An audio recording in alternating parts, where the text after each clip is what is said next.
Bonjour à tous et à toutes, bienvenue dans ce webinaire. Donc, premièrement, je voulais vous remercier de votre participation. Je sais que ce n'est pas facile dans les conditions actuelles. Donc, vraiment, je vous remercie pour votre attention. Et puis, je vais me présenter. Je suis le docteur Zineb Meski de la clinique de Procréatech à Madrid. Je suis en compagnie de Karine.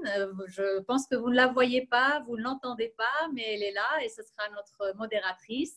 Surtout qu'en ce moment, avec le confinement, je suis confinée au fin fond de la campagne espagnole, dans les Asturies. Et donc, j'ai que mon téléphone portable pour pouvoir faire cette présentation. Donc, au cas où il y ait un problème technique, Karine est là aussi pour essayer d'arranger tout ça.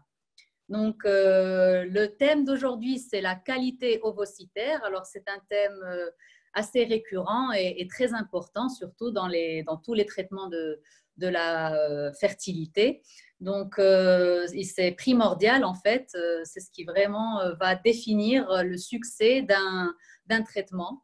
Et on a préparé au préalable quelques questions qui sont vraiment les plus fréquentes. Donc, les patients qui ont déjà vu ce thème nous ont envoyé les questions. On les a regroupées en fonction de leur importance. Donc, ensuite, on passera à la partie vraiment de questions-réponses avec Karine. J'espère que vous m'entendez bien, que vous me voyez bien. Si vous avez n'importe quel souci, vous le faites savoir à Karine. Donc, on va commencer par la petite présentation dont je vous ai parlé. On a premièrement la question: comment sait-on avant la fécondation quel ovocyte est de bonne qualité? Alors, c'est une question effectivement assez récurrente aussi et il est important de savoir qu'effectivement, il y a quelques critères qui peuvent nous renseigner un petit peu avant même de commencer un traitement.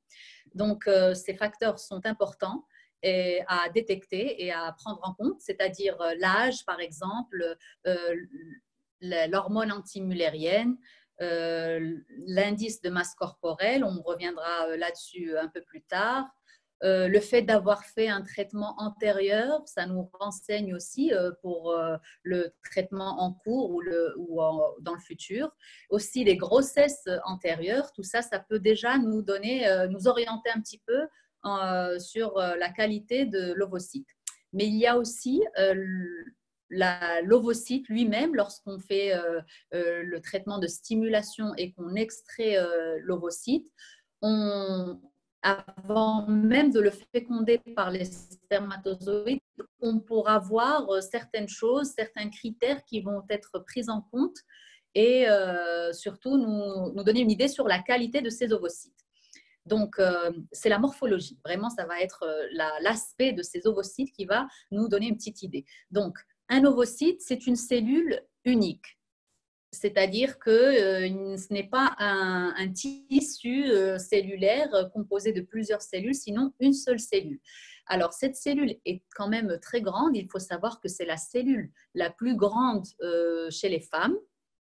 Donc, elle peut même parfois être vue à l'œil nu, mais c'est vrai qu'au microscope, c'est là qu'on va vraiment voir les détails de cette cellule. Alors, elle est composée d'une membrane qui est la zone pellucide, d'un espace périvitelin et puis du cytoplasme. Alors, ce cytoplasme, normalement, doit être lisse, il doit être clair. Alors, justement, n'importe quelle modification de cet aspect du cytoplasme peut nous orienter vers une mauvaise qualité de l'ovocyte. Parfois, il y a des cytoplasmes qui sont trop foncés, vraiment sombres, et aussi surtout une présence de granules dans ce cytoplasme. Alors, en général, ce ne sont pas de bons signes. Ensuite, en ce qui concerne la zone pellucide, le fait qu'elle soit trop épaisse ou au contraire trop fine ne sont pas non plus de très bons signes. Et puis, l'espace périvitelin, normalement, doit être quasiment invisible, sauf au niveau du corpuscule polaire, qui est une petite structure que l'ovule expulse lors de sa maduration. Donc, c'est une petite structure ovalaire et elle se trouve justement dans cet espace périvétélin entre le cytoplasme et la zone pellucide. Donc, si cet espace est vraiment augmenté de taille, ce n'est pas non plus un très bon signe. Le corpuscule polaire aussi, s'il y en a plusieurs ou s'il est fragmenté, ce ne sont pas de bons signes non plus. Donc déjà, le fait de voir l'aspect de l'ovocyte peut nous renseigner. Mais un ovocyte mature, c'est-à-dire avec un seul corpuscule polaire, on va toujours le féconder, même s'il a un aspect qui n'est pas vraiment qui n'est pas de bonne qualité, on va quand même le féconder parce qu'on ne sait jamais si ça peut marcher ou pas.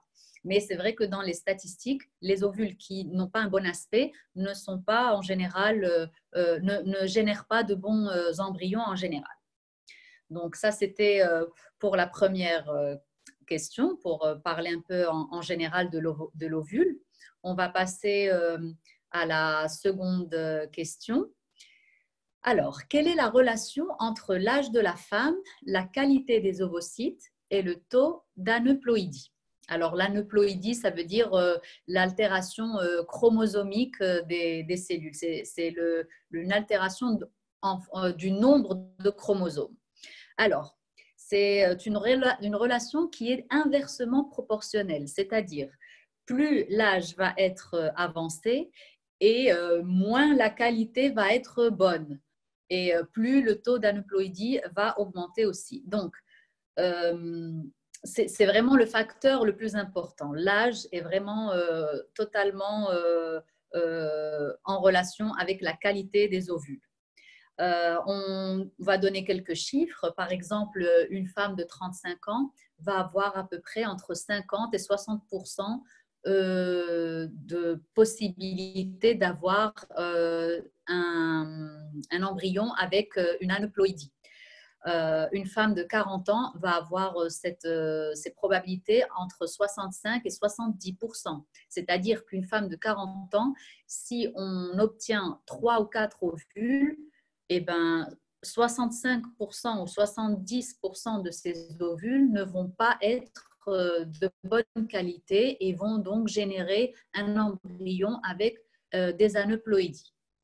Une femme de 42 ans va avoir entre 75 et 80% de chances d'avoir un embryon avec des aneuploïdies et donc un ovule de mauvaise qualité. Et enfin, une femme de 44 ans, à partir de 44 ans, vraiment, on voit ce pourcentage augmenter. C'est entre 90 à 95%. Donc vraiment, parfois, chez les femmes de 44 ans, déjà le nombre d'ovules va diminuer considérablement, mais en plus, si on a 95% de chances que ces ovules ne soient pas de bonne qualité et génèrent des embryons avec des aneuploïdies, donc pratiquement, on va avoir aucun embryon sain, c'est-à-dire sans altération génétique, et donc les ovules vont pratiquement tous être de mauvaise qualité. Alors, nous passons donc au troisième point, qui est l'indice de masse corporelle. Peut-il avoir un impact sur la qualité des ovocytes? Alors, c'est une question très importante aussi. Comme j'en ai parlé un petit peu au départ, ça fait partie des facteurs qu'on peut prendre en considération avant même de commencer un traitement de fécondation in vitro ou d'insémination. Donc, on va déjà savoir un petit peu à quoi s'attendre quand on a un indice de masse corporelle altéré. Alors, les extrêmes ne sont jamais bons, hein. Ça peut être une anorexie ou alors une obésité. Alors, l'indice de masse corporelle trop élevé ou trop faible va toujours avoir un mauvais impact sur la qualité des ovules. Alors, en fait, c'est surtout au niveau de la propre production d'hormones et aussi sur l'épaisseur de l'endomètre. Alors, il s'est avéré que chez les femmes qui ont un indice de masse corporelle élevé, elles ont tendance à avoir un endomètre beaucoup plus épais. Et donc, cela va difficulter la grossesse, mais aussi peut même générer un risque d'avoir un cancer de l'utérus dans certains cas. Et au contraire, une femme qui a un indice de masse corporelle très faible va avoir plus tendance à avoir un endomètre beaucoup plus fin et donc va causer des difficultés à l'implantation de l'embryon. Alors, les femmes obèses sont aussi plus susceptibles d'avoir un dysfonctionnement ovulatoire dû au dérèglement de l'axe hypothalamo-hypophysaire et ovarien. Donc, en fait, euh, il faut savoir que les ovaires produisent les œstrogènes, mais sont stimulés par l'hormone folliculostimulante, la FSH, qui est produite par l'hypophyse. Alors, chez les femmes qui ont un excès d'acide gras dans leur corps, cela peut avoir un effet toxique sur des tissus comme l'ovaire. Et surtout, ça va conduire aussi à la production exogène d'œstrogène. Alors, s'il y a un excès d'œstrogène dans le corps, dans le sang, le cerveau va recevoir un message au niveau de l'hypophyse qui produit l'hormone folliculostimulante qui va vraiment freiner, ça s'appelle le feedback négatif, qui va freiner la stimulation des ovaires. Donc, il détecte qu'il y a un excès d'œstrogène et donc il va arrêter de stimuler les ovaires. Alors, cet excès d'œstrogène provient vraiment de ces acides gras libres que le corps, le pancréas surtout, va transformer l'excès de gras en testostérone qui vont à leur tour être transformés en œstrogène chez la femme. Donc vraiment, ça va causer des problèmes au niveau de l'ovulation, au niveau de la régularité des règles aussi. C'est surtout ce qui se passe chez les femmes qui ont un syndrome d'ovaire polykystique. C'est très lié aussi à l'obésité. Et il s'est avéré aussi que les probabilités de pouvoir avoir un enfant de manière spontanée vont diminuer jusqu'à 5% chez les femmes qui ont un indice de masse corporelle au-delà de 29. D'accord? Donc, vraiment, l'indice de masse corporelle est étroitement lié à la qualité des ovocytes. Et cela aussi se voit lorsqu'on fait un traitement de fécondation in vitro, de stimulation surtout. Cela affecte la dose, c'est-à-dire plus un indice de masse corporelle va être élevé ou au contraire faible, et plus les doses doivent vraiment être ajustées en fonction de cet indice de masse corporelle. Les femmes qui vont avoir une tendance à l'obésité vont devoir avoir une dose beaucoup plus importante d'hormones, et au contraire, les femmes qui ont tendance à l'anorexie vont devoir avoir une stimulation beaucoup plus douce. Et il faut vraiment jouer avec le dosage pour trouver le protocole idéal pour ces femmes dont l'indice de masse corporelle est altéré. Alors, c'est vraiment très compliqué, la relation entre l'indice de masse corporelle et les ovocytes. J'ai essayé de résumer ça un petit peu, mais c'est vrai qu'on rentre dans le métabolisme des hormones et vraiment, c'est là que ça a la plus grande influence. Donc, on passe à la quatrième question. Est-ce que le rajeunissement ovarien par PRP, c'est-à-dire le plasma riche en plaquettes, est quelque chose qui peut réellement avoir un effet sur la qualité et le nombre d'ovocytes? Alors, le PRP, déjà, c'est en fait c'est une technique qui commence à être de plus en plus utilisée, mais qui est toujours en phase d'étude. Le plasma riche en plaquettes est vraiment utilisé en médecine dans plusieurs secteurs, pas seulement dans la fertilité. Ça a déjà été utilisé en cardiologie, surtout en traumatologie aussi, pour la régénération des tendons, surtout au niveau des articulaires. Donc, c'est vrai que c'est quelque chose qui se fait en médecine depuis assez longtemps. Et là, on essaie d'appliquer cette technique à la fertilité pour essayer d'améliorer la qualité et le nombre d'ovocytes. Alors déjà, le plasma riche en plaquettes, qu'est-ce que c'est? C'est quelque chose qui provient directement de notre propre sang. Donc déjà, il y a moins de chances d'avoir un problème de rejet dans le sens où c'est le propre sang de la patiente qui va être extrait. Ensuite, il va être centrifugé, pardon, et pour pouvoir séparer les globules rouges, on va faire une série de centrifugations. Donc, ce plasma qu'on va prélever, ce qui va être vraiment la partie qui va se séparer des globules rouges, et va être riche en plaquettes, mais aussi en facteurs de croissance. Donc, c'est vraiment ces facteurs de croissance qui nous intéressent. Alors, ensuite, une fois prélevée cette phase dont on sépare les plaquettes des globules rouges, on va l'injecter directement dans l'ovaire. Alors, c'est comme une ponction ovarienne au final, on va injecter directement cette solution dans l'ovaire. Qu'est-ce que cela va produire? Cela va activer une série de processus inflammatoires qui, à leur tour, vont activer les cellules de la corticale des ovaires. C'est-à-dire, certains ovocytes qui n'étaient pas prédestinés à se développer et qui étaient en phase latente c'est-à-dire la partie externe de l'ovaire, qui est la corticale, vont alors être activés et à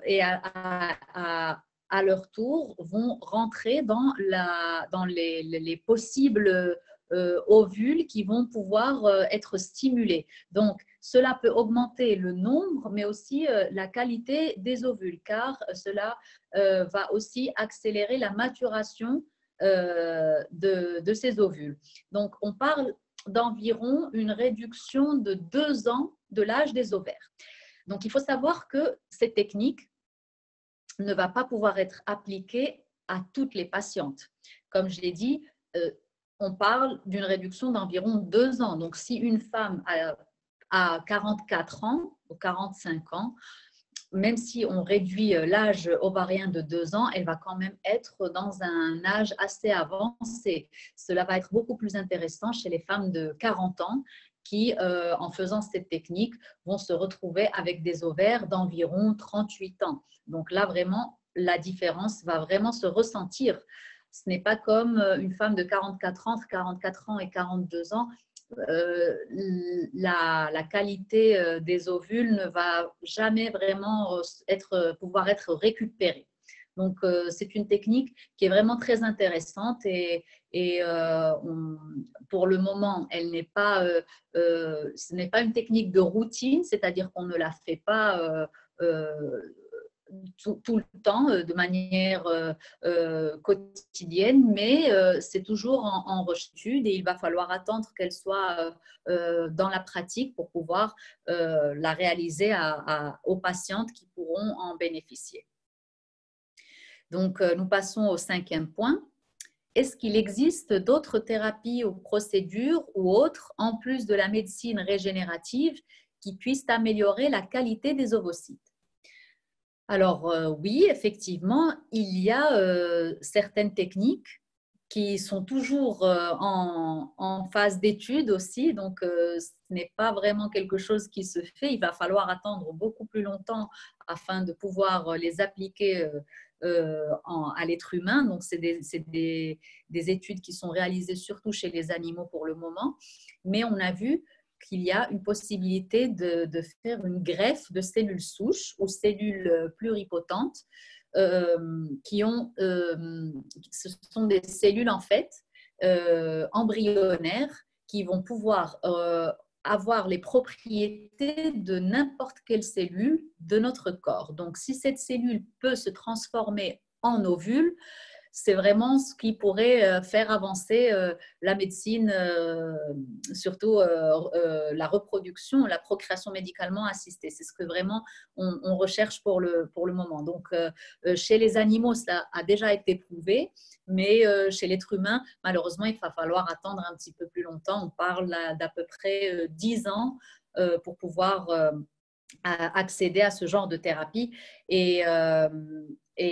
Cela va surtout être appliqué aux femmes qui vont avoir une ménopause précoce, par exemple, ou qui vont subir une chimiothérapie pour cause de cancer, par exemple. Cela va vraiment pouvoir être appliqué.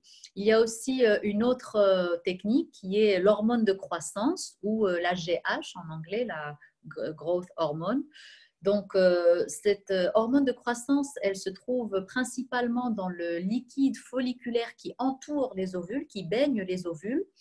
Et donc, on a vu qu'il aide à améliorer la qualité des ovules. Donc, ces traitements à base d'hormones de croissance peuvent être initiés soit avant la stimulation, soit pendant la stimulation. Donc, c'est toujours quelque chose aussi qui est en phase d'étude ou d'essai.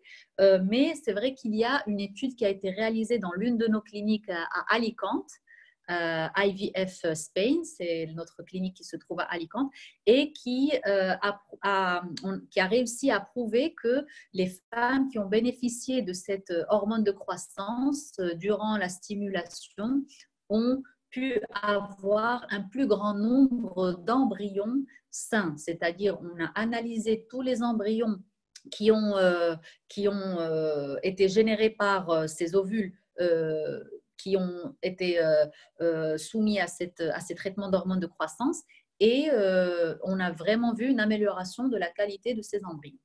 Donc voilà, c'est les procédures dont on peut parler dans un futur. Nous passons à la 6e question. Est-ce qu'un protocole de stimulation peut avoir un impact sur la qualité des ovocytes et comment peut-il être amélioré? Alors, ce point est très important. Le protocole de stimulation est l'un des facteurs les plus importants quant au succès du traitement. Donc, il y a plusieurs facteurs qui entrent en jeu. Par exemple, le type de médicament ou d'hormones qu'on va utiliser. La dose aussi est très importante, comme on en a parlé aussi lors de l'indice de masse corporelle. Le corps de la patiente. Alors, il y a des patientes qui vont être plus réceptives à certaines hormones que d'autres. Il y a aussi la phase d'initiation du traitement, à quel moment on va initier la stimulation. Et il y a aussi une chose qui va être fondamentale, c'est l'hormone avec laquelle on va déclencher l'ovulation, juste avant de faire l'insémination ou la fécondation in vitro, la ponction ovarienne. Donc, il faut savoir qu'il y a des récepteurs au niveau de la surface des follicules dans l'ovaire et ces récepteurs vont faire en sorte que l'on puisse être plus réceptif, c'est-à-dire que la réponse ovarienne va être meilleure en fonction de ces récepteurs. Donc, il faut vraiment choisir la bonne hormone, la bonne dose et le bon protocole de stimulation. Parfois, il vaut mieux faire un protocole lent et assez long pour laisser le temps aux ovules d'arriver à maturation ou alors faire un protocole de stimulation beaucoup plus doux aussi chez les femmes qui ont par exemple un syndrome d'ovaire polykystique afin de ne pas hyper stimuler les ovaires. Et donc, vraiment, c'est très important de choisir le bon protocole de stimulation. Il faut individualiser chaque traitement. Donc, voilà, j'espère avoir répondu à cette question. Nous passons ensuite à la 7e question. Est-ce que, alors nous avons le PGTA ou le DPI, c'est-à-dire diagnostic génétique préimplantationnel qui recherche surtout les aneuploïdies. Donc, pardon, nous avons le PGTA pour vérifier la qualité des embryons avant le transfert, mais existe-t-il aussi un test pour les ovocytes? Alors, malheureusement, il est très difficile d'analyser l'ovocyte. Pourquoi? Parce que c'est une seule cellule. Comme je l'ai dit au départ, l'ovule est une cellule unique. Et donc, si on veut vraiment analyser son contenu génétique, on va devoir détruire cette cellule. Donc, on ne pourra pas la réutiliser par la suite. Il y a une technique qui existe dans certains pays qui ne peuvent pas analyser à cause de la loi du pays, qui ne peuvent pas analyser les embryons. Donc, s'ils ne peuvent pas analyser les embryons, ils essaient donc d'analyser les ovules. Alors, c'est l'étude du corpuscule polaire, la petite formation dont je vous ai parlé au départ, c'est-à-dire un ovule va expulser un corpuscule polaire à maturation. Donc, ce corpuscule polaire ne fait pas vraiment partie intègre de l'ovule. Elle s'est expulsée en dehors. Il est entre la zone pellucide et le cytoplasme. Donc, on va essayer de prélever ce corpuscule polaire sans toucher le reste de l'ovule et l'analyser. Parce qu'on pense que ce corpuscule polaire est complémentaire en ADN avec l'ovule. C'est-à-dire qu'ils partagent le même ADN. Donc, on analyse le corpuscule polaire pour savoir un petit peu, avoir une idée sur l'ADN de l'ovule. Mais il s'est avéré que ce n'est pas exactement pareil. C'est-à-dire que plusieurs études ont été faites et ont vu que le corpuscule polaire peut avoir un ADN altéré, mais l'ovule, par la suite, génère des embryons tout à fait sains. Donc, il s'est avéré même que plus de 50% des résultats n'étaient pas corrects. Donc, cette technique a été un petit peu abandonnée car 50% d'erreurs, c'est quand même assez élevé. Et si on a l'occasion d'analyser directement l'embryon, alors je pense que c'est le meilleur moyen. On n'aura pas besoin d'analyser en plus l'ovule. Le meilleur moyen de connaître la qualité de l'ovule, des ovocytes, c'est d'analyser l'embryon, vu que l'embryon va provenir de l'ovule et des spermatozoïdes et va combiner les deux gamètes pour pouvoir se développer de manière normale. Donc, une mauvaise qualité de l'ovule ou mauvaise qualité du spermatozoïde vont influencer ce développement embryonnaire. Donc, vraiment, pour connaître la qualité des ovules, le mieux, c'est de faire un PGTA. D'accord? Donc, nous passons à la 8e question. De nombreuses femmes de plus de 40 ans souhaitent effectuer un traitement avec leurs propres ovocytes. Quels conseils leur donneriez-vous? Alors, bien sûr, les femmes de plus de 40 ans doivent essayer parfois avec leurs propres ovules. On va prendre en considération tout ce dont on a parlé auparavant, c'est-à-dire l'hormone antimullérienne, la FSH, tout le bilan hormonal va vraiment être pris en compte. Ensuite, l'indice de masse corporelle. Et puis, on va aussi voir un petit peu à l'échographie le comptage folliculaire, le nombre de follicules que présente chaque ovaire. Donc, tout ça va pouvoir nous renseigner sur le succès d'un traitement. Si on voit par exemple que l'antimullérienne va être très très faible, va être en dessous de 0,5 nanogrammes par millilitre, alors c'est vrai que les chances vont être beaucoup plus faibles. Si en plus l'indice de masse corporelle est très élevé ou au contraire très faible, cela va difficulter encore plus le traitement. Et puis aussi, le comptage folliculaire, si on voit qu'il y a vraiment un seul follicule par ovaire ou même un seul follicule en tout, le mieux c'est de faire aussi un traitement en cycle naturel. D'accord? Donc voilà. Je ne sais pas si… voilà, il y a eu un petit problème technique. Nous passons à la 9e question.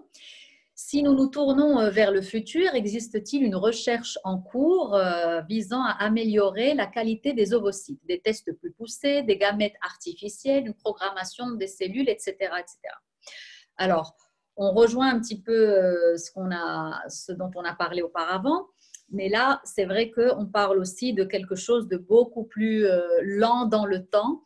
Dans le futur, on essaie effectivement d'avoir recours aux gamètes artificielles. Ça a déjà été fait aussi sur des animaux, mais les cellules souches sont vraiment le futur et on pense vraiment que ça peut être quelque chose qui, qui va permettre de révolutionner la médecine en général. Alors, mais on parle plus dans 15 ans ou 20 ans même avant de pouvoir utiliser ces techniques. C'est quelque chose qui est déjà en cours dans certains secteurs de la médecine, comme par exemple la médecine euh, euh, plastique pour les brûlés, par exemple, qui ont besoin d'une greffe de peau. On essaye de cultiver la peau en in vitro, c'est-à-dire d'avoir des cellules artificielles. Mais c'est vraiment difficile pour le moment de voir une application à court terme. Il va falloir attendre un petit peu avoir un peu plus de recul quant à ces techniques. Et pour le moment, malheureusement, on n'est pas encore arrivé à ce stade-là, mais il y a d'autres techniques qui sont vraiment en cours et dont on a parlé auparavant et qui vont vraiment nous aider à améliorer la qualité des ovocytes. Alors, je pense que voilà, la partie de la présentation est terminée. Merci de votre attention, mais nous allons passer maintenant à la partie la plus intéressante qui est la partie des questions-réponses. Alors, avec l'aide de Karine, on va voir si on pourra voir vos questions directement sur le tableau. Je ne sais pas s'il y a déjà des questions qui ont été posées. On a reçu aussi beaucoup de questions par mail, donc je sais qu'on va essayer d'y répondre aujourd'hui. Alors,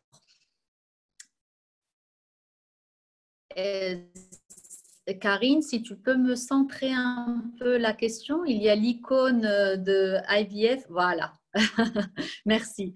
Est-ce que l'aspect peut se voir via des examens classiques comme l'échographie? C'est ça? Alors, la question qu'on me pose, si l'aspect des ovules peut se voir par une simple échographie. Alors, malheureusement, non. Alors, quand j'ai dit qu'on pourrait voir l'ovule à l'œil nu, c'est vraiment quelque chose qu'on voit une fois qu'on extrait l'ovule. Mais déjà, l'échographie, c'est-à-dire c'est une technique. On arrive à voir les follicules. C'est une technique qui n'est pas très sensible, c'est-à-dire qu'on ne va pas vraiment arriver à voir les détails de ce qu'il y a à l'intérieur du follicule. Le follicule est rempli de liquide et dans ce liquide baigne l'ovule. Donc, à l'échographie, tous les liquides vont se voir d'un aspect noir, vraiment obscur. Donc, il va nous masquer tous les détails qu'il y a à l'intérieur. Donc, vraiment, une simple échographie ne va pas permettre de voir l'aspect de l'ovule. On passe à la question suivante. Alors, à cause de la loi de la protection des informations des patients, je ne vais pas dire le nom des patients. Vous pouvez aussi, de manière anonyme, poser vos questions, mais de toute façon, je ne vais mentionner aucun nom. Donc, on va juste lire les questions directement. Passons à la question suivante. Alors, est-ce qu'il y a beaucoup d'embryons malades après une FIV? Est-ce qu'il faut faire un DPI? Alors, on va parler du DPI, bien sûr, mais je comprends en fait que l'embryon malade, ça veut dire des embryons avec des altérations génétiques, avec des aneuploïdies. et ce que j'ai compris de la question, c'est que si la FIV va vraiment augmenter le risque d'avoir des embryons avec des altérations ou par rapport à une grossesse naturelle. Alors, évidemment, non, une FIV ne va pas augmenter le risque d'avoir des embryons avec des problèmes génétiques. La seule chose qui peut influencer un petit peu cet aspect, c'est que quand on fait une FIV, on fait une stimulation ovarienne. Alors, cette stimulation va augmenter le nombre d'ovules qui, de manière naturelle, ces ovules n'auraient jamais vu le jour, n'auraient jamais été parmi les ovules qu'on va ovuler au moment de l'ovulation. Donc, c'est de manière naturelle, on ovule que d'un seul ovocyte. Donc, le fait de stimuler et d'avoir un plus grand nombre d'ovules va effectivement, dans ce sens-là, peut-être féconder des ovules qui normalement n'auraient pas été sélectionnés de manière naturelle. Mais c'est justement pour ça qu'un DPI ou un diagnostic préimplantationnel se réalise chez les femmes à risque, c'est-à-dire les femmes à partir d'un certain âge, de 40 ans.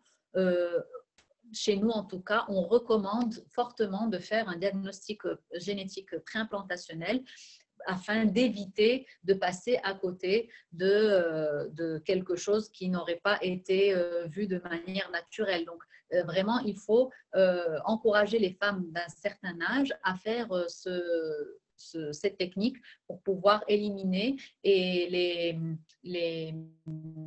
les fausses couches surtout, et pour pouvoir raccourcir aussi le temps pour arriver à la grossesse.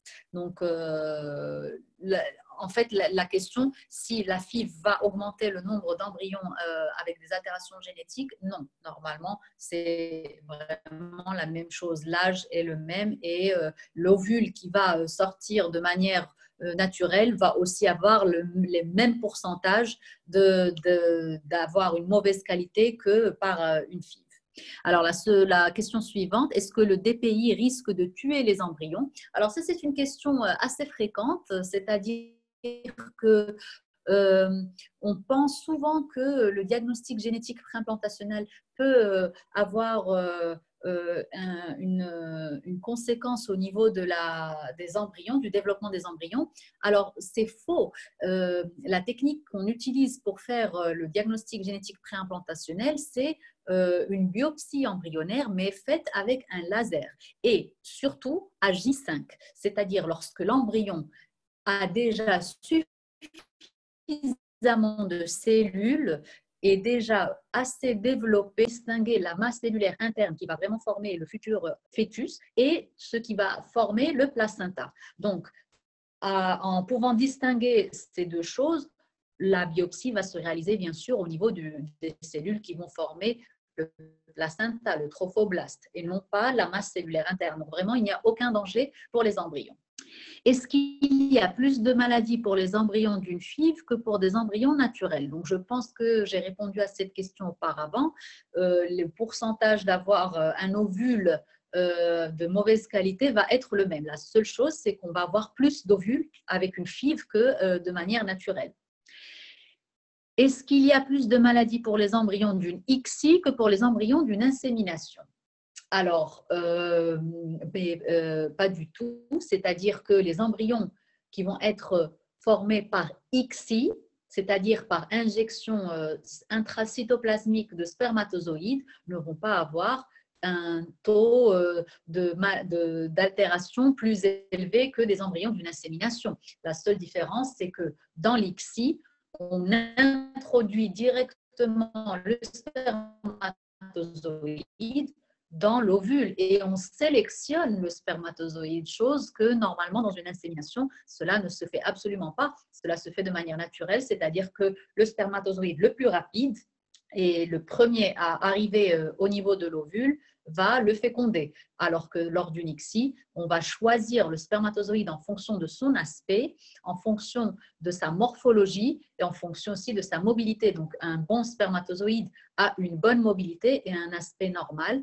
Et donc, cela veut dire aussi que c'est un spermatozoïde de bonne qualité génétiquement aussi. Donc, on va prélever ce spermatozoïde et on va l'injecter directement dans l'ovule. Et l'ovule n'est pas du tout affecté. Alors, l'ICSI, par contre, peut nous renseigner sur la qualité de l'ovocyte.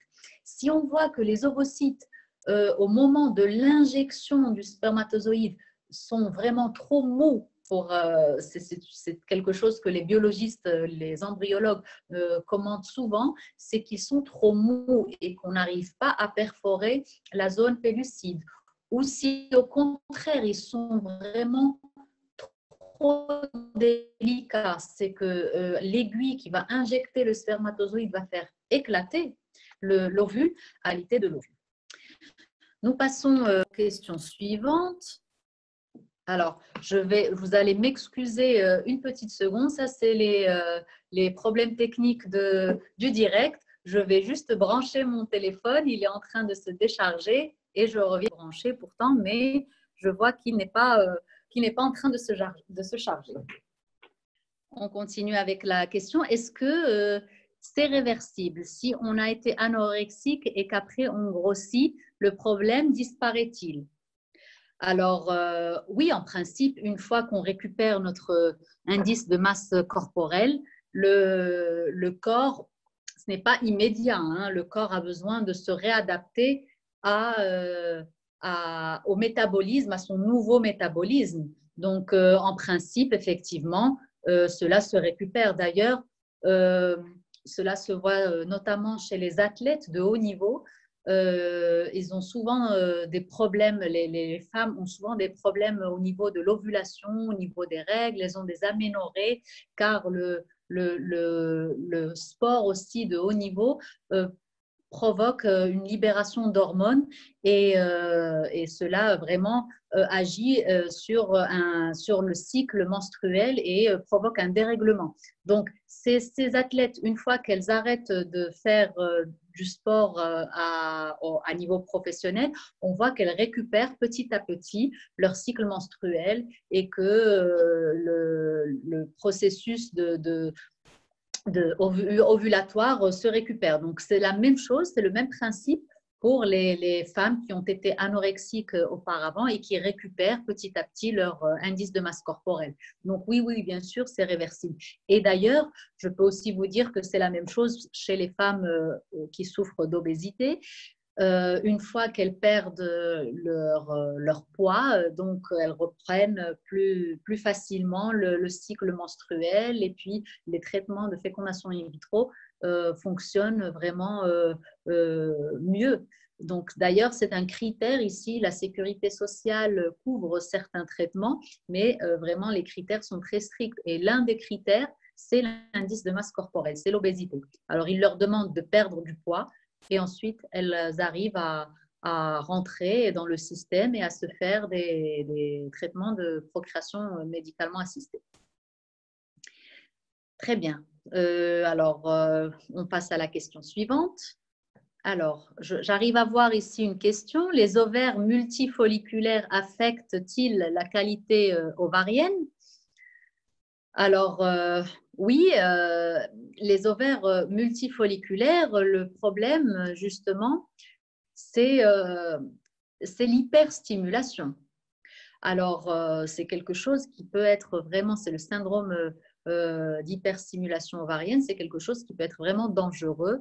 Heureusement, maintenant, on arrive à prévenir ce problème en faisant des bilans hormonaux avant de faire la ponction ovarienne et aussi en changeant l'hormone qui va déclencher l'ovulation. Alors, il faut surtout savoir les ovaires multifolliculaires, si on parle d'ovaires polykystiques ou si simplement c'est une femme qui a une très bonne réserve ovarienne et qui a donc beaucoup de follicules. Pardon. Donc, dans le cas d'ovaires polykystiques, le fait d'avoir beaucoup de follicules va vraiment va affecter la qualité ovarienne dans le sens où ces follicules ne répondent pas bien au traitement de stimulation.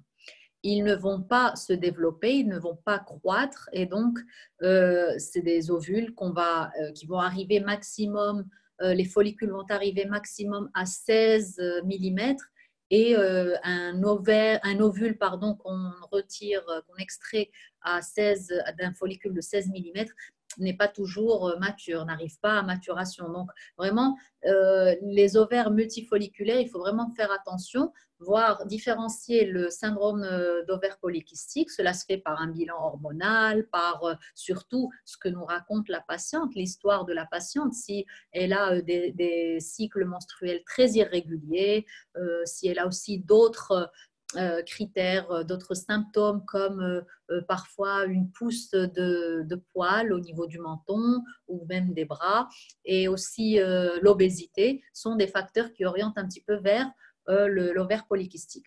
Mais des ovaires multifolliculaires chez une femme qui ne souffre pas d'ovaire polykystique, la seule chose dont il va falloir faire attention, c'est l'hyperstimulation. Et donc, dans ce sens-là, ça n'affecte pas la qualité ovarienne. Nous passons à la question suivante. J'arrive à lire ici. Vous parlez de la recherche. Est-ce qu'il y a aussi une méthode pour implanter l'embryon au bon moment quand l'utérus est prêt? La technique des plasmas. Alors, oui, effectivement, il y a des techniques qui nous permettent de savoir quel est le bon moment pour implanter l'embryon. Alors, ça n'a pas vraiment, ce n'est pas en relation avec la technique des plasmas, c'est plutôt une technique qui se fait par biopsie de l'endomètre. Alors, c'est ce qu'on appelle ici le test ERA. Le test ERA, c'est le test de réceptivité endométriale. Il sert à voir exactement quelle est la fenêtre d'implantation de l'utérus de chaque femme, parce qu'en général, les femmes ont à peu près la même fenêtre d'implantation, mais cela peut différer effectivement. Comme on a dit avant, le plus important lors des traitements, c'est d'individualiser, de personnaliser chaque traitement en fonction de chaque patiente. Donc, la fenêtre d'implantation peut être déplacée chez certaines patientes. Cette fenêtre d'implantation, elle va vraiment être sous le contrôle de la progestérone. La progestérone, c'est une hormone, comme son nom l'indique, c'est progestation. C'est une hormone qui va aider à préparer l'utérus à la grossesse. C'est une hormone qui est sécrétée par le corps jaune, c'est-à-dire une fois que le follicule se rompt pour libérer l'ovule au moment de l'ovulation, ce follicule qui a éclaté, pour le dire d'une certaine manière, va se transformer en corps jaune ou en corps lutéique qui va pouvoir sécréter cette progestérone et qui à son tour va commencer à agir au niveau de l'endomètre pour préparer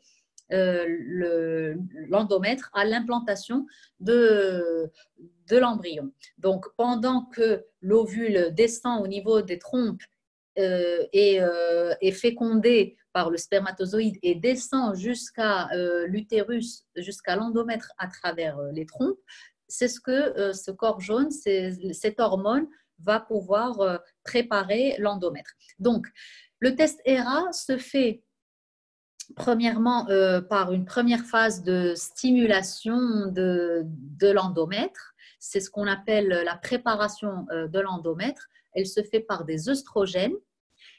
Et juste avant de faire la biopsie, on va commencer le traitement avec la progestérone. Alors, en général, ça se fait 5 jours avant la biopsie de l'endomètre. C'est exactement le moment où, par exemple, on transfère un embryon à J5, un blastocyte. Donc, pour essayer vraiment de reproduire les mêmes conditions que un transfert embryonnaire, on fait exactement tout pareil. C'est-à-dire la première phase avec les œstrogènes pour épaissir l'endomètre.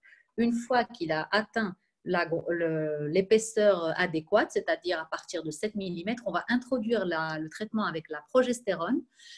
Et 5 jours après, on va faire la biopsie. Au lieu de faire le transfert embryonnaire, ce qu'on va faire, c'est vraiment prendre une petite biopsie de l'endomètre et on va analyser génétiquement cet endomètre pour voir s'il est réceptif. Alors, ce test va nous dire s'il faut commencer le traitement avec la progestérone avant ou après, s'il est pré-réceptif ou post-réceptif.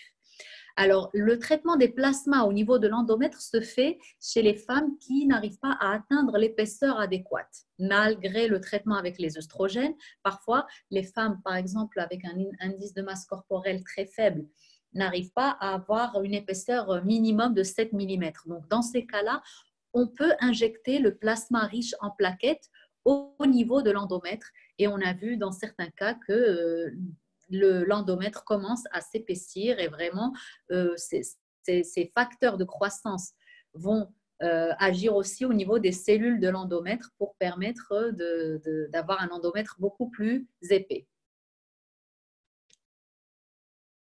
Alors, nous passons à la question suivante. Est-ce qu'une ovulation précoce à J7 ou J8 est un mauvais pronostic pour le cycle en cours?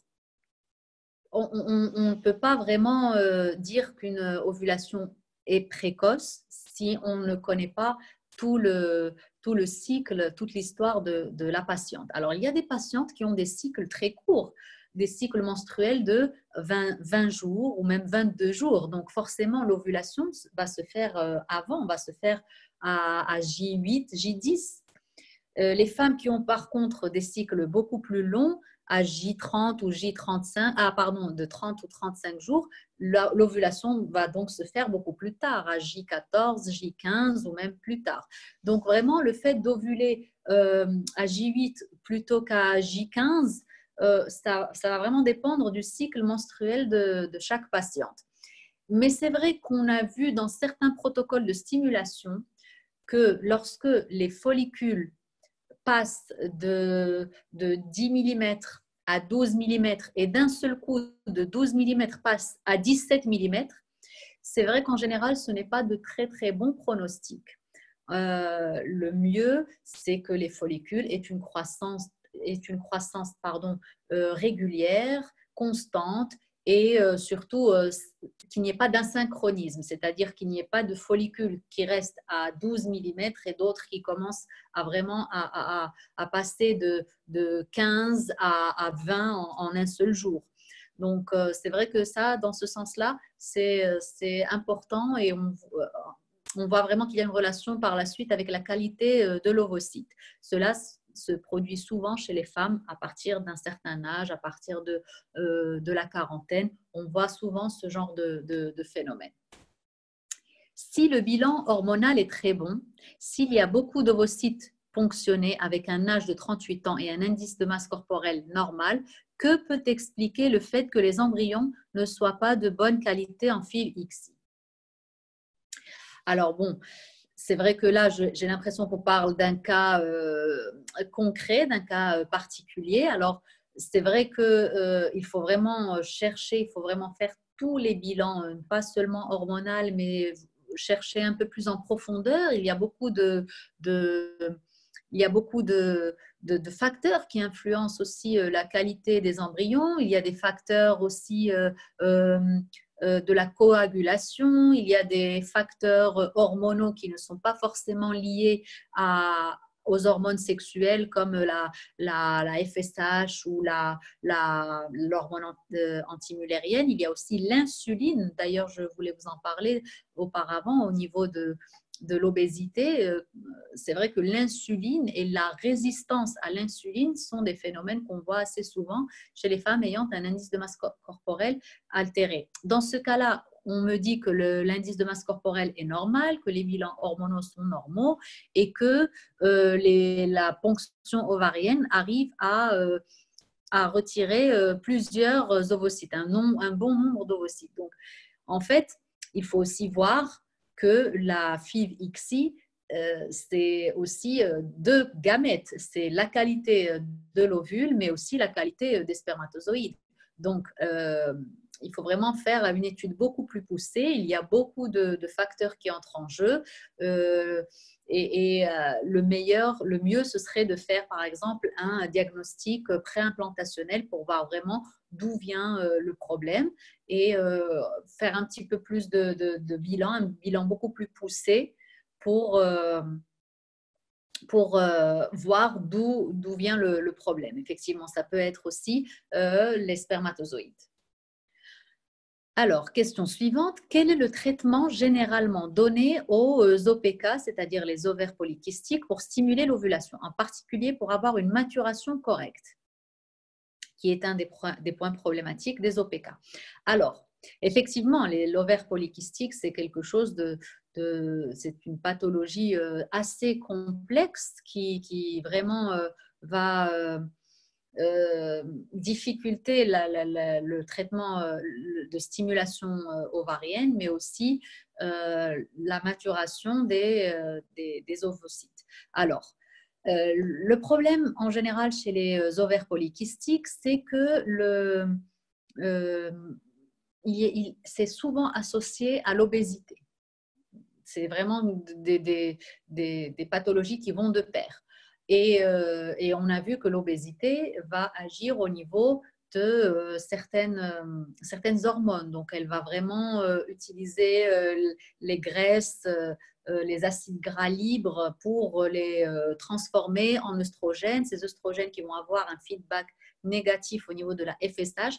Donc, ce qu'il faut faire, c'est arriver à baisser les œstrogènes pour essayer de retirer ce feedback négatif et surtout stimuler en même temps les follicules à l'aide de la FSH. Il faut vraiment trouver une bonne dose et un bon équilibre. Alors, l'insuline est quelque chose qui vraiment on a vu que c'est très impliqué, elle est très impliquée, cette hormone, dans la transformation de ces acides en œstrogènes. Donc, chez les ovaires polykystiques, on a souvent eu recours au traitement antidiabétique. C'est comme un stade de diabète, de prédiabète, généré par l'excès d'insuline. Donc, on a souvent associé le traitement de stimulation folliculaire à des traitements de metformine, qui sont des antidiabétiques oraux. Et puis, surtout, la voie d'administration. On a vu aussi que chez les femmes souffrant d'ovaires polykystiques et aussi d'obésité, comme je vous l'ai dit, c'est souvent associé, elles ne répondent pas bien au traitement par voie sous-cutanée. Donc, on a souvent recours à une injection intramusculaire. Une injection intramusculaire arrive mieux à stimuler les ovaires car on arrive vraiment à absorber, l'absorption et facilité des hormones est vraiment facilitée. Et puis aussi, l'association de FSH et de LH dès le départ. C'est-à-dire que ces injections intramusculaires ne vont pas seulement être à base de FSH, de hormones folliculostimulantes, sinon aussi de LH qui va aider à la maturation des ovocytes. Donc vraiment, il faut associer plusieurs types de traitements afin de pouvoir trouver la bonne combinaison pour l'ovaire polykystique. Le problème des ovaires polykystiques, c'est que la réponse est vraiment, c'est les deux extrêmes. Elle est ou trop importante et donc on tombe dans l'hyperstimulation, ou au contraire, elle est trop faible. Et on se retrouve avec beaucoup de follicules, mais qui sont de faible taille et qui n'arrivent pas à augmenter de taille ni à se développer. Et au final, on a peut-être 10 follicules entre 10 et 12 mm et seulement 2-3 follicules de 18 ou 19 mm. Donc vraiment, il va falloir trouver la bonne combinaison. Alors, on me pose aussi la question, que pensez-vous du yoga dit favorable à la fertilité et à la qualité ovocytaire ou des techniques comme la méditation, voire l'alimentation? Alors, c'est vraiment une bonne question et c'est surtout très… en ce moment, il y a beaucoup de commentaires par rapport à cette question. Donc, le yoga, effectivement, on dit qu'il est favorable à la fertilité, surtout parce que c'est une question de relaxation, parce qu'on a vu que le stress le stress est vraiment un facteur de risque très important dans la qualité ovocytaire. Alors, le stress oxydatif, c'est-à-dire qu'il va commencer à oxyder toutes nos cellules et elles vont commencer à se transformer génétiquement. Donc, cela peut on peut y remédier grâce à des techniques de méditation, mais surtout par l'alimentation. Alors, l'alimentation est fondamentale. Comme on a parlé de l'obésité, on va aussi parler de l'alimentation, bien sûr. Alors, une bonne alimentation équilibrée et surtout riche en antioxydants va nous permettre d'avoir une meilleure qualité ovocytaire, une meilleure santé, une meilleure qualité, une meilleure réponse ovarienne. Ça va vraiment être favorable à tout type de traitement. Donc, on parle d'aliments antioxydants, c'est des aliments riches en vitamine C, comme le kiwi, tout ce qui est citrique, c'est-à-dire orange, mandarine, tout ce qui contient de la vitamine C va être bon. Le zinc, tout ce qui est riche en zinc, tout ce qui est riche en sélénium, tout ça va vraiment aider à améliorer la qualité des ovocytes. Aussi, tout ce qui contient de la vitamine E, pardon, comme les noix, les fruits secs, tout ça va vraiment apporter une grande différence au niveau de la qualité de toutes nos cellules, pas seulement les cellules sexuelles, les gamètes, sinon aussi toutes nos cellules. Donc, effectivement, ce sont des techniques le yoga et aussi une alimentation équilibrée vont vraiment aider à améliorer notre qualité ovocytaire. Alors, nous passons à la question suivante. Alors, on me dit, j'ai 44 ans, une hormone antimullérienne de 0,57 et je suis en aménorrhée depuis 1 an. Mon indice corporel est normal. Pensez-vous qu'il y a une autre solution à part le don? Alors, bon, c'est vrai que ça rentre plus dans le cadre d'une consultation parce qu'il va falloir que j'ai beaucoup plus d'informations au niveau de l'histoire et des antécédents de la patiente. C'est vrai que là, on parle c'est un webinaire, donc c'est plutôt on parle d'un thème particulier qui est la qualité de l'ovocyte. Je vais y répondre rapidement, mais je veux surtout que vous sachiez qu'il y a aussi une possibilité de faire une consultation par Skype avec nos médecins de façon gratuite, totalement gratuite, et qui vraiment ne vous engage en rien du tout. C'est vraiment une consultation qui va vous être dédiée, un temps spécial pour vous, pour avoir plus d'informations sur votre histoire et vos antécédents. Mais bon, là, par exemple, 44 ans, on a déjà parlé d'avoir un taux plus élevé d'aneuploïdie. C'est-à-dire que ce que j'ai dit auparavant par rapport au pourcentage, à l'âge de 44 ans, on parle de 90 à 95% de probabilité d'avoir une mauvaise qualité ovocytaire et évidemment une mauvaise qualité embryonnaire. Un taux d'aneuploïdie assez élevé. Alors, une antimullérienne à 0,57, c'est aussi une antimullérienne basse. C'est à partir de 0,5, on parle vraiment d'une réserve ovarienne assez basse. Donc, est-ce qu'il y a une autre solution à part le don? On a parlé auparavant des plasmas riches en plaquettes. Ce serait possible d'essayer ce genre de traitement, mais c'est vrai que, comme je l'ai dit, on va passer de 44 ans à au mieux 42 ans.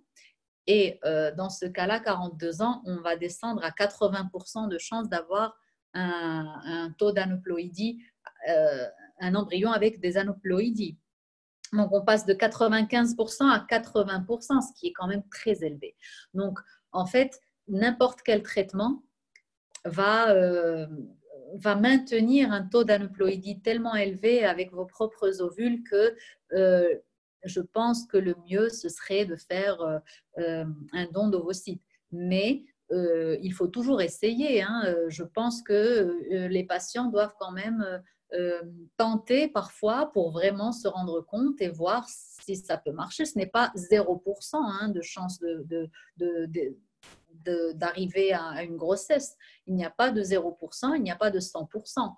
Mais l'aménorrhée depuis 1 an, c'est quand même de très mauvais pronostics, c'est-à-dire qu'on est déjà en phase de ménopause ou de périménopause.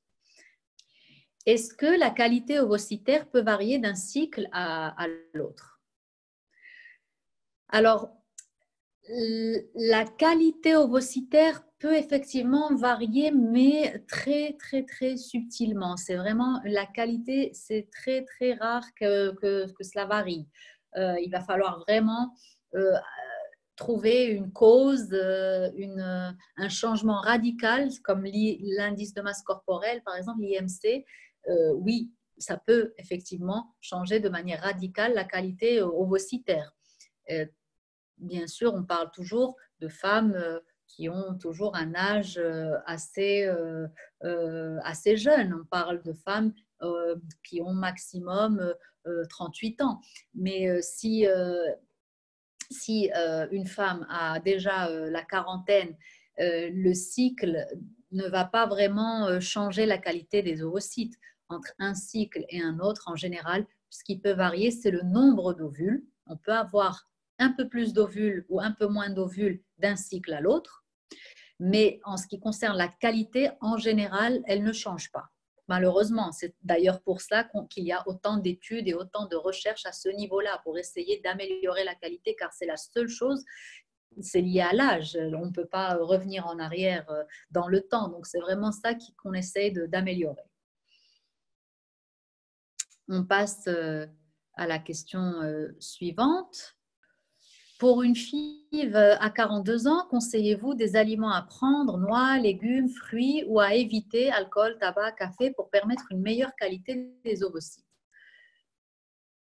Alors oui, bien sûr, tout ce qui va pouvoir améliorer la qualité va aider. Donc, à 42 ans, on parle effectivement d'avoir aussi beaucoup de risques d'avoir des aneuploïdies, mais ce sont des statistiques. Bien sûr, il y a des femmes qui, à 42 ans, ont une meilleure qualité ou meilleure réserve ovarienne que des femmes de 40 ans. Ça peut exister parfaitement. Alors, les aliments vont toujours aider. Les noix, effectivement, tout ce qui contient la vitamine E, les noix, et puis tous les fruits secs en général. Les fruits qui contiennent la vitamine C aussi, tout ce qui est antioxydants, les baies rouges, les fruits rouges, tout ça va vraiment aider. Les légumes riches en fibres et aussi en général tout ce qui est laitue, les légumes verts, quoi. Les légumes verts vont vraiment aider. Et bien sûr, éviter tout ce qui est produits toxiques. Alors, les toxiques peuvent être liés soit aux professions. Parfois, il y a des professions comme les peintres, les maçons, les mécaniciens. Tout ça va vraiment faire que la personne va être exposée à des produits toxiques comme les produits chimiques, les poudres, tout ce qui est vraiment tout ce qui peut être nocif. Et aussi, il y a des produits toxiques liés à l'environnement. Les zones qui vont être très polluées, qui vont avoir un taux de pollution assez élevé. Et bien sûr, la consommation d'alcool, de tabac, de drogue, de cannabis, tout ça va vraiment influencer et va avoir un impact sur la qualité des ovocytes. Alors, bonjour. En Ukraine, ils proposent le don de mitochondries. Comment vous évaluez cette technique? Alors, c'est très compliqué. Le don de mitochondries, c'est quand même une technique qui n'est pas encore appliquée dans la routine de toutes les cliniques de procréation médicalement assistée. Donc, les mitochondries, ce sont des petits organismes qui se trouvent à l'intérieur des cellules et qui produisent l'énergie de toutes nos cellules. Alors, l'ADN mitochondrial, on a vu que c'est quelque chose qui peut vraiment être modifié pour modifier à son tour la programmation. C'est ce qu'on appelle la programmation cellulaire. En modifiant l'ADN mitochondrial, on arrive à modifier toute la génétique de la cellule. Mais c'est vraiment quelque chose qui est en étude en Ukraine. Je ne sais pas s'ils ont déjà fait approuver cette technique. En tout cas, ici, en Espagne, en Europe en général, c'est une technique qui est toujours en essai parce qu'elle a été notamment étudiée afin de traiter des cancers aussi. Donc, c'est quelque chose qui peut vraiment aider dans le futur certaines pathologies et pourquoi pas, bien sûr, la procréation médicalement assistée lors d'une fécondation in vitro, cela pourrait se faire, mais en tout cas, pour le moment, c'est toujours en cours et en étude. Nous passons à la question suivante. Alors, j'ai 44 ans et à l'écho, j'ai un seul follicule par ovaire de 4 mm et 6 mm à J4. Mon antimullérienne est inférieure à 0,3, mais je souhaite faire la FIV avec mes propres ovocytes. Quelles sont mes chances? Alors, bon, c'est vrai que c'est une situation assez compliquée. Comme j'ai dit aussi auparavant, on devrait en savoir un petit peu plus sur la patiente, avoir un petit peu plus de recul et d'informations sur ses antécédents. Mais bon, juste pour voir un petit peu quel type de traitement serait recommandé. À 44 ans, et surtout avec une antimullérienne inférieure à 0,3, les chances, pour donner un chiffre, vont être inférieures à 5%. Donc, c'est vraiment très, très, très rare que les femmes puissent faire des traitements avec leurs propres ovocytes en ayant ce taux d'antimullérienne, cet âge et surtout aussi en voyant qu'il y a un follicule par ovaire. Et c'est quasiment sûr à 90% qu'un seul follicule va pouvoir se développer avec une stimulation. Donc, je vous recommande de faire un traitement en cycle naturel parce que quitte à avoir un seul ovule de manière naturelle, c'est ce qui se passe aussi. On ovule que d'un seul ovule et donc vous allez avoir moins de chances d'avoir une stimulation plus longue ou une mauvaise réponse. Parfois, il faut vraiment laisser faire un peu le corps et puis ensuite, bien sûr, aider avec des hormones pour déclencher l'ovulation. Donc, c'est ce qu'on appelle les cycles naturels modifiés. Mais les chances sont assez minces. Hein. Ce sont des chances de moins de 5%. Et ensuite, le taux d'aneuploïdie est très élevé. Alors, nous passons à la question suivante. Est-ce qu'une ovulation tardive vers le 22e jour est un cycle normal de 28 jours? C'est un problème pour la qualité des ovocytes. Peut-on résoudre ce problème? Alors, déjà, il faudrait savoir comment a été mesurée cette ovulation. Est-ce que ça a été une ovulation vérifiée par un bilan sanguin et par une échographie ou ça a été seulement par des tests d'ovulation qu'on vend dans les pharmacies comme les tests de grossesse, car ceux-là ne sont pas très fiables. Alors, effectivement, une ovulation d'un cycle de 28 jours, une ovulation au 22e jour n'est pas une ovulation correcte. Alors, il y a un certain retard dans cette ovulation. Donc, c'est pour ça qu'il est très important de savoir si cette ovulation a été déclenchée ou si cette ovulation a été mesurée par un test d'ovulation normal. Normalement, une ovulation tardive peut avoir une conséquence sur la qualité ovocytaire. Alors, pour résoudre ce problème, si ça a été à partir d'une stimulation ovarienne, il va falloir modifier la dose et aussi l'hormone, c'est-à-dire en plus de la FSH, peut-être rajouter la LH aussi et surtout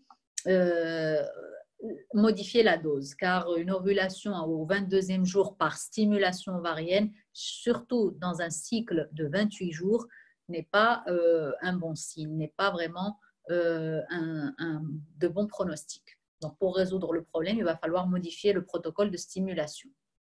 Et si c'est un cycle naturel, c'est-à-dire si c'est une grossesse naturelle et que l'ovulation a été mesurée par un test d'ovulation vendu en pharmacie, il va falloir vraiment vérifier et voir que l'ovulation a réellement été faite au 22e jour. Car tous les signes dont on parle de l'ovulation, au sujet de l'ovulation naturelle, c'est-à-dire la glaire cervicale, les douleurs au bas-ventre, tout ça, ce sont des signes indirects. Vraiment, ce qui va nous indiquer si l'ovulation a été faite, c'est un suivi échographique et aussi faire un bilan hormonal sanguin. Nous passons à la question suivante. Est-ce que l'endométriose peut affecter la qualité des ovocytes? Alors, j'attendais cette question car l'endométriose est une pathologie assez fréquente et totalement liée à la qualité ovocytaire. Effectivement, c'est une pathologie qui va vraiment avoir un impact sur la qualité ovocytaire. L'endométriose, c'est la présence de tissus utérins, c'est l'endomètre, mais au niveau ectopique, c'est-à-dire dans des tissus qui ne sont pas l'utérus. Ça peut être au niveau de l'ovaire, c'est ce qu'on appelle l'endométriome, ou alors au niveau des trompes, ou alors au niveau de l'utérus, mais en dehors de l'endomètre. Il faut savoir que l'endomètre se constitue de 3 couches. C'est la muqueuse, l'utérus se constitue de 3 couches. Premièrement, la muqueuse qui est l'endomètre, ensuite la musculeuse qui est le muscle, et ensuite la séreuse. Alors, lorsque le tissu endométrial se trouve au niveau de la musculeuse, c'est ce qu'on appelle l'adénomiose. C'est une forme d'endométriose aussi. Et elle peut même se trouver au niveau de tout ce qui entoure l'utérus et les ovaires, parfois au niveau du côlon, au niveau de tout ce qui est intestin entourant l'appareil reproducteur féminin. Donc, effectivement, c'est une pathologie qui influence beaucoup la qualité des ovocytes, surtout si elle se trouve au niveau de l'ovaire, car elle va occuper de l'espace. Déjà, si on a un kyste d'endométriose au niveau de l'ovaire, on aura moins de tissu sain, donc forcément moins de follicules, et donc une réponse beaucoup plus faible quant à la stimulation. Donc, pour répondre à la question, effectivement, l'endométriose baisse la qualité de l'ovocyte. Alors, on a aussi une autre question. J'aurai 42 ans au mois d'août, une AMH à 0,02 et une FSH à 20. Alors, comme je l'ai dit auparavant, ce sont des consultations que vous pourrez faire directement aussi dans nos cliniques, mais je peux vous orienter déjà. Une antimullérienne à 0,02 et une FSH à 20, c'est une FSH qui est déjà très élevée. Une FSH, normalement, en phase folliculaire, doit être inférieure à 10. Alors, si elle est à 20, qu'est-ce que cela signifie?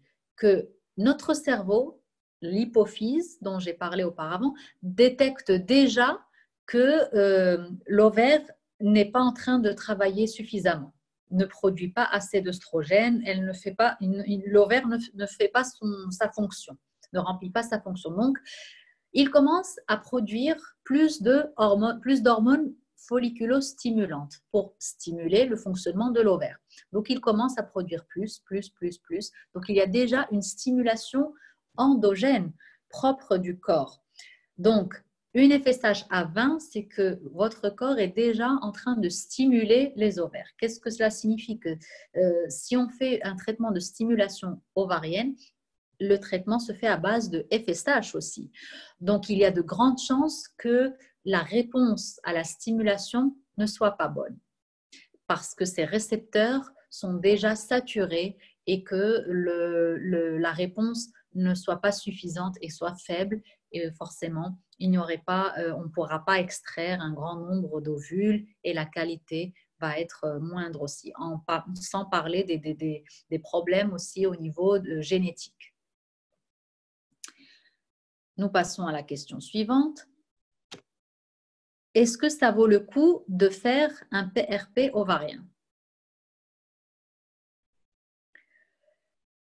Alors, oui, bien sûr, parce qu'il n'y a pas vraiment d'effets secondaires ni de risque de faire le Excuse-moi, PRP. Zineb, Oui, je te coupe. Cette question est liée à la précédente, c'est-à-dire qu'elle a exposé, la patiente a exposé sa situation, elle a 42 ans au mois d'accord. d'août, et en fait, elle demande de savoir si le PRP est utile ou pas. Ah, d'accord. Merci Karine. Alors, oui, donc nous revenons à la même patiente, effectivement. À 42 ans, comme je l'ai dit auparavant, le PRP va apporter vraiment une amélioration lorsqu'on a un âge qui va vraiment nous permettre de diminuer l'âge, de réduire l'âge de l'ovaire. Donc, à 42 ans, je pense qu'on peut effectivement essayer de faire un PRP. Mais dans ce cas précisément, avec une antimullérienne de 0,02 pardon, et une FSH de 20, je ne sais pas si vraiment la réponse va être optimale ou pas. Alors, il faut savoir que toutes les études qui ont été publiées au sujet du PRP, en général, elles ont pas mal d'erreurs, c'est-à-dire on ne publie vraiment que les cas positifs. Mais sur peut-être 20 patients qui ont bénéficié d'un PRP, peut-être qu'il y en a juste 4 qui ont vraiment vu un changement radical. Donc c'est vrai qu'il faut faire attention quant à l'interprétation des études ou des articles liés à ces études en relation avec le PRP, car il y a beaucoup de patientes qui n'ont vu aucune amélioration ou une très faible amélioration. Donc, oui, vous pouvez être candidate au PRP. Maintenant, le taux de réussite, je ne peux pas vraiment le prévoir. Alors, on me dit que j'ai conseillé de manger des noix. Est-ce que c'est dangereux de continuer d'en manger pendant la grossesse? Y a-t-il des risques d'allergie à l'arachide pour le bébé? Non, en principe, l'allergie aux noix, aux fruits secs, à l'arachide, les cacahuètes en général, chez les enfants ne sont vraiment pas liées à la consommation de ces produits-là durant la grossesse. Le seul risque de manger des noix pendant la grossesse, c'est vraiment d'avoir une allergie aux noix. Donc, si nous n'avons pas d'allergie, nous pouvons manger tous les fruits secs durant la grossesse. La seule chose qu'il ne faut pas faire, c'est de manger quelque chose qu'on n'a jamais mangé auparavant et dont on ne sait pas si on est allergique ou pas. Donc ça, par contre, c'est quelque chose à ne pas faire. Hein. Il ne faut pas expérimenter pendant la grossesse. Mais ce n'est absolument pas lié à l'allergie, aux allergies que peut développer notre futur enfant. Donc, nous arrivons à la dernière question. Avez-vous déjà vu des inséminations artificielles réussies à 41 ans avec une AMH à 0,02 et une FSH à 20, 3 follicules en début de cycle? Et dans ce cas d'insémination, vaut-il mieux une stimulation douce ou au contraire une stimulation forte pour essayer d'avoir plusieurs follicules matures? Alors, c'est vrai que c'est très rare de voir des patientes se soumettre à une insémination à l'âge de 41 ans. En général, on conseille de faire une insémination jusqu'à l'âge de 38 ans. À partir de 38 ans, on a vu, les statistiques ont révélé que ça ne fonctionne, ça n'améliore pas en fait les chances de grossesse et surtout, ça nous fait perdre un peu plus de temps.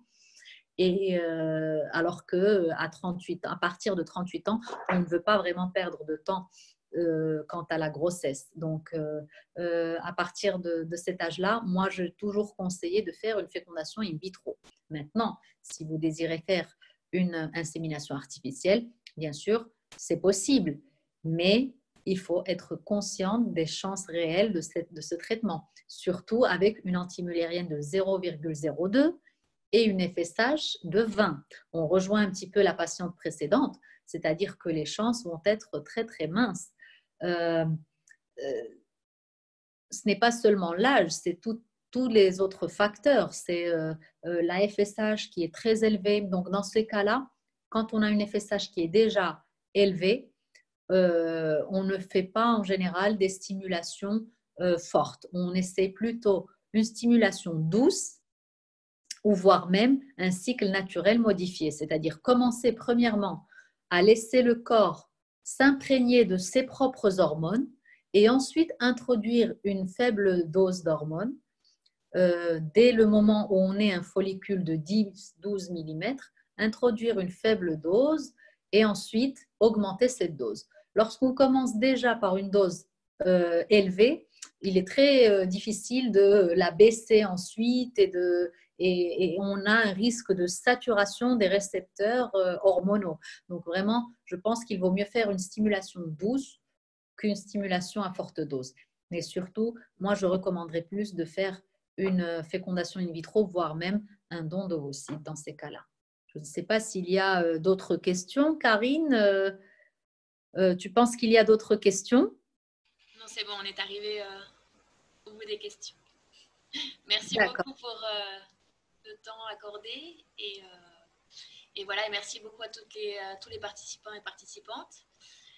Et voilà, vous dire que de toute façon, le webinaire du docteur Meski sera en ligne très prochainement également sur nos chaînes YouTube et que si vous avez encore bien sûr des questions pour le docteur ou pour les cliniques d'IVF Life, vous pouvez nous contacter. On a vu qu'il y avait énormément de questions qui étaient en lien, et c'est tout à fait normal, avec vos cas en particulier. Et comme l'a dit le docteur, c'est vrai que c'est un peu délicat, compliqué et oui, difficile de pouvoir vous donner une réponse sans avoir tous les éléments en main.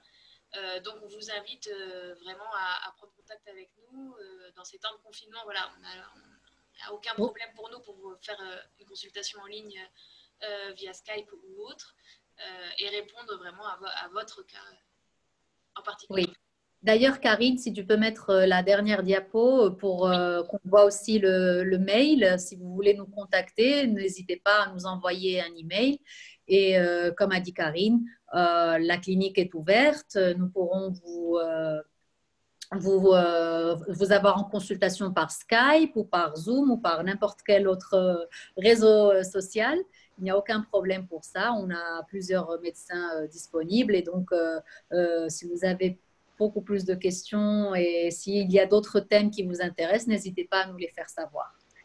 Je vous remercie pour votre attention et je m'excuse encore pour les petits problèmes techniques que nous avons eus. C'est vraiment la preuve que c'est en direct et qu'il y a eu le confinement va vraiment nous influencer un petit peu au niveau du direct. Mais bon, je vous remercie quand même de votre attention et j'espère pouvoir vous voir dans nos cliniques. Au revoir, à très bientôt. Au revoir, à bientôt.